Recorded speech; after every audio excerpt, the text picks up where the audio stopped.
बिस्मिल्लाहिर्रहमानिर्रहीम। हदीस अब्दुल्लाह इब्न मसऊद रज़ियल्लाहु तआला अन्हु क़ाल क़ाल नबी सल्लल्लाहु अलैहि वसल्लम बैसमा लिअहदिहिम मन यक़ूल नसीतु आयतन कईत व कईत बल नुस्सिया वस्तज़किरुल क़ुरान फ़इन्नहु अशद्दु तफ़स्सियम मिन सुदूरिर रिजाल मिनन नाम। दे हदीस मकसद दारे चे इंसान दे कुरान मजिद सरा खपल ताल्लुक़ न परे गई। रोज़ाना दे तिलावत लटाइम वर गई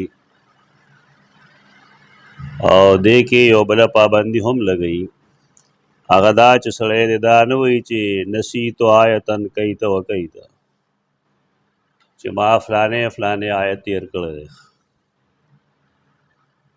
बल्कि चाची यर कर दे निस्बत त्यागत होगी यानी अल्लाह ते निस्बत होगी। असल दारा पदे बाप के चे अल्लाह रब्बुल इज़्ज़त दा हर चीज़ पैदा कौन करे अल्लाह तम निस्बत दे औकार की और मखलूक तम की यो बनी आदम सबत परेजियों की और तकलीफ़ और तराशी न खलक वी खपल जान सरे पखपल औकड़ल मतलब दाए चे दा कम रिजल्ट रहो वो तो द बद परेजे तो दा खुद द बद परेजे द वजह उदे निस्बत तफ़ैल फ़ाइल तवीलिशी दा मुबाशिर दे कौन के दे और कला द फ़ैल निस्बत अल्लाह तगी पदी बुनियाद चा खालिक व मालिक दे जिसड़े बद परेजियों के न खलक वी अल्लाह बीमार को दा निस्बतु न द्वाड़ा सही दी गलत नहीं। कुरान मजीद के मुंग यो मिसाल पेश को उस्तादान व मुंग तरा को अगर दारे चे सड़े कत्लु न गई बिलफर्ज नोरे गलते की गुनाहू न गई और चरता क्या गौ निवेशी और पागा बांधे गवाहान पेशी और तो सज़ा वर्कलिश दखल को मुख्तलिफ खबरी आ मुख्तलिफ खबरें टोल सही गलत नहीं सोक दावई चे देसड़ी जान पखपल अमल कर दे मदखपल मड़कोलो मतलब दाए चे असबाब द पैदा कर दी कदा कत्लु न कोले रवानी न कोले चाकार सोच दे वजह यो दा निस्बत तेरा सही निस्बत और सोक दावई दा अल्लाह पर गिरफ्त करा गए अल्लाह सजा वर्कला दा निस्बत हम सही नहीं पदे बुनियाद माने चे अल्लाह कायनात के चे हर सिकी अगर टोल दा अल्लाह पैजन और दा पर मशीयत की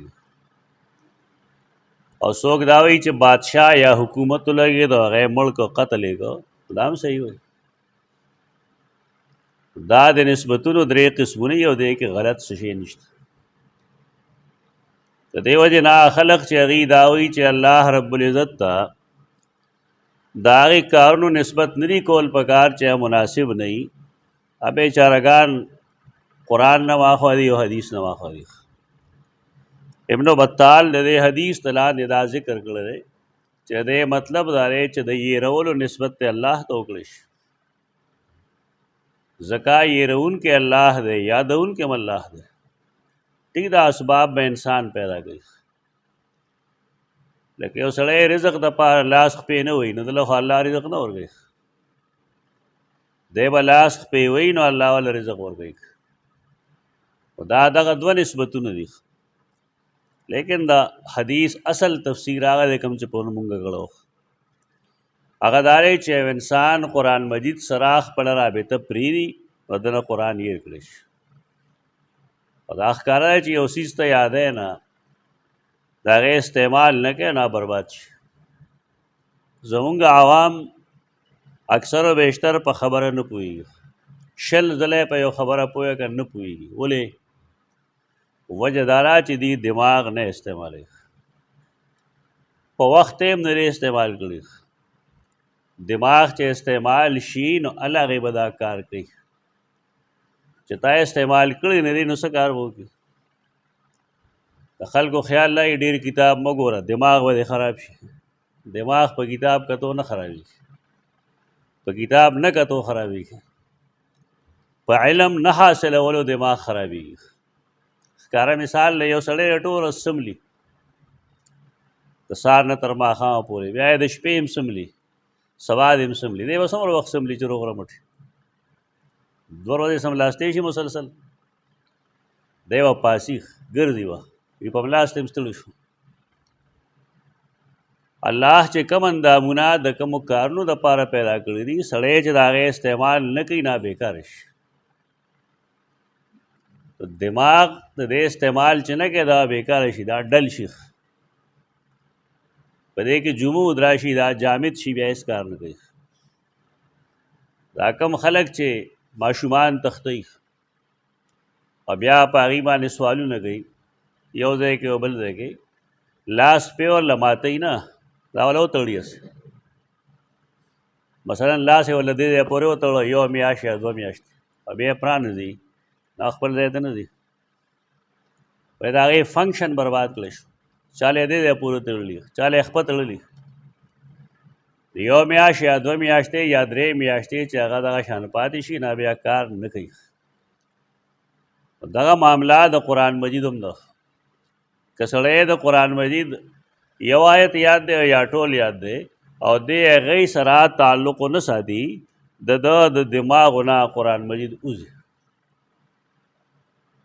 دې کې تنبیه دا ده چې په کار داري چې سړی اول خو قرآن ووایي، ویلو نه وروستو چې کوم یې ویلې دی نه د یاد ساتي، او د یاد ساتلو طریقه دا ده چې دی دا بیا بیا وایي.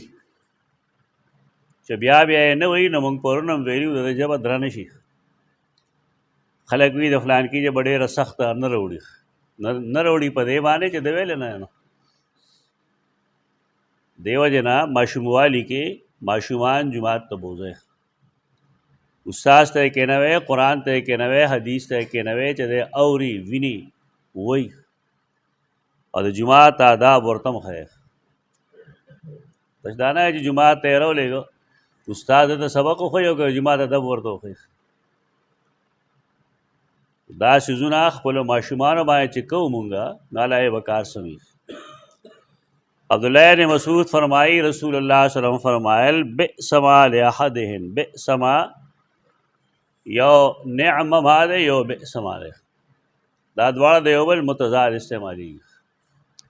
قرآن کے نعم ما استعمالی گی، فنعم ما ہی چکم را دی، دا اصل کے دے نعم ما، دا خبر دا پارے استعمالی گی نعم ما، نعم ما خبر دا عام عربے کی وہی کفلان کے راغے او دا کاریو کو نو فبها و نعمت، دا لفظ تے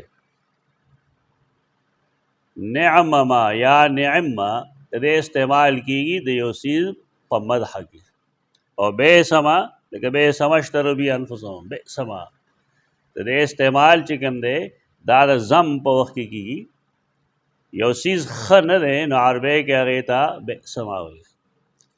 بئس ما لأحدهم ډیره ناکاره خبره ده په دې کې د یو تن دپاره ان یقولا چې دی ووایي نسیتو آیتا کیت و کیت، کیت و کیت د کذا و کذا په معنی باندې دی.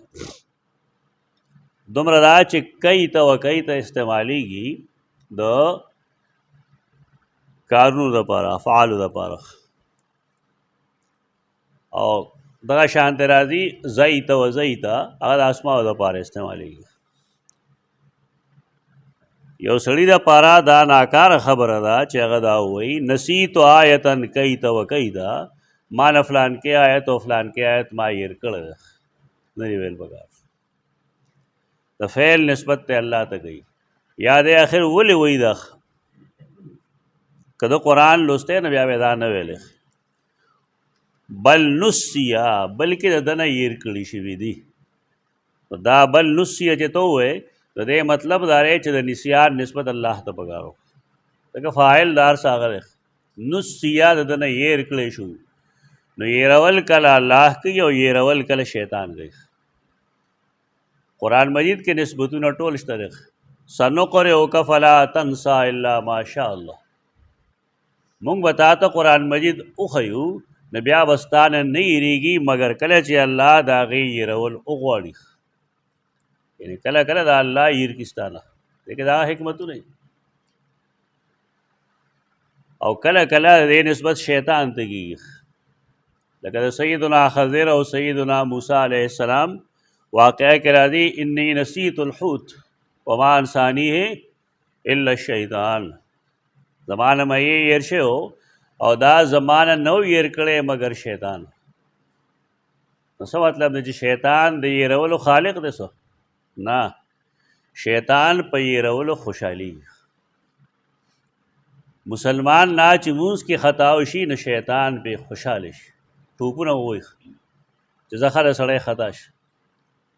د هغې د جواب دپاره رسول الله صلی الله علیه وسلم مونږ ته دا طریقه ښودلې ده چې په مونځ کې کله تاسو واجب پرېښودل که د هغې دپاره سجده سهو کوئ، 2 سجدې کوئ.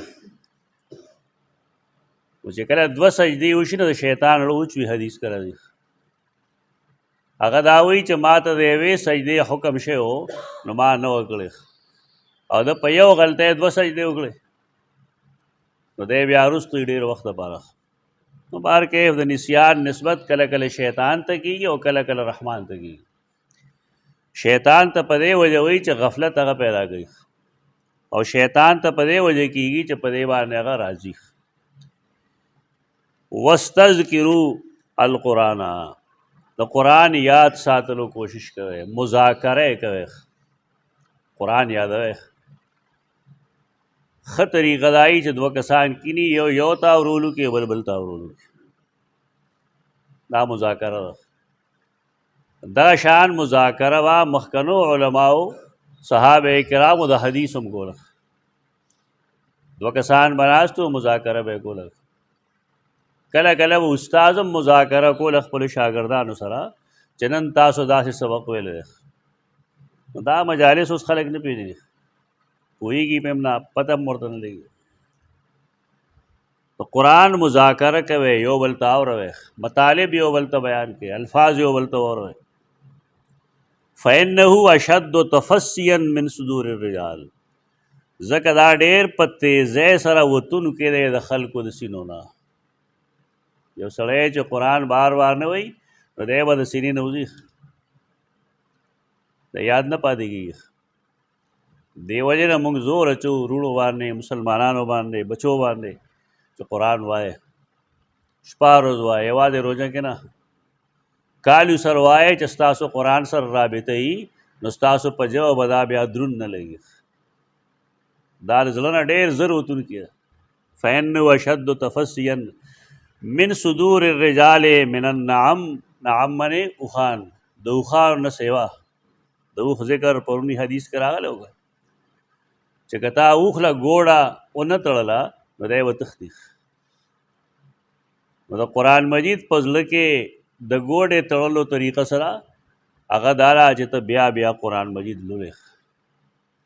بیا په دې قرآن کې ډېر داسې آیتونه شته دی چې الله هغې له څه لوی شان ورکړي. نو که سړی هغه زود کي او موقع په موقع هغه وایي نو کار ښه. مثلا آیت الکرسی د شپې وویلی شي نو رسول الله صلی الله علیه وسلم فرمایي یوازې دې کور کې امن نه وي بلکې 4 چاپې چم گاون کې هم د شپې امن وي. داسې مسلمان نه وي زما په خیال چې هغه آیت الکرسی نه ورځي، که چا نه ورځي نو زده رېږي. دارنګې د سورة البقره آخري 2 آیتونه آمن الرسول بما انزل الیک، دا 2 آیتونه چې سړی د شپې ولولي نو رسول الله صلی الله علیه وسلم فرمایي کفتاه، دا د لپاره کافي دي. د دې مطلب محدثین 2 ښیي. یو دا چې که بالفرض دې سړي د شپې تهجد لپاره نسېدو نو الله په 2 آیتونو ویلو دله هغه اجر ورکړي. په دې 2 آیتونو څومره ټایم لګي؟ 15 منټه به لګي. دا الله عظمت ورکړي خپل باندې کلام له ابادي وی که فتح دا مطلب دی چې دا د شپې د حفاظت لپاره کافي دی. کم سے کم قرآن مجید دومره لوستل پکار دی. موږ وایو چې د رسول الله صلی الله علیه وسلم د سنت مطابق په سړی ژوند تیر کړي.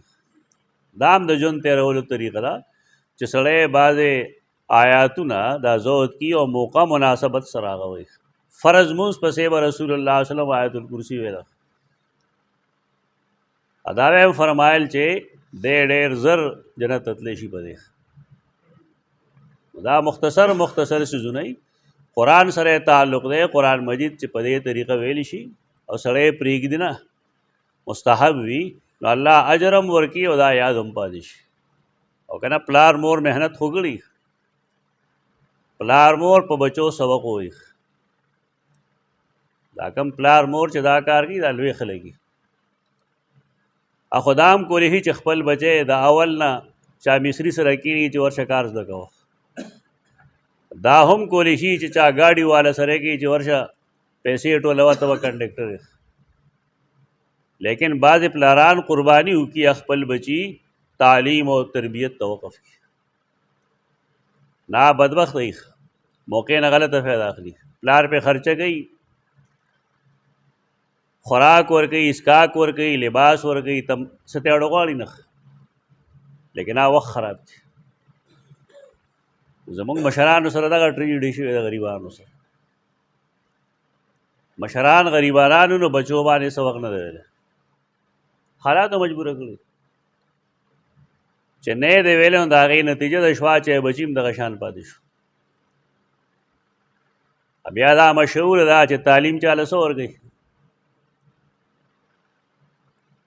یعنی یو سړی دی هغه ډېر لوی تعلیم کړی، سروس نه میلاویږي. تعلیم خو سروس دپاره نه وي،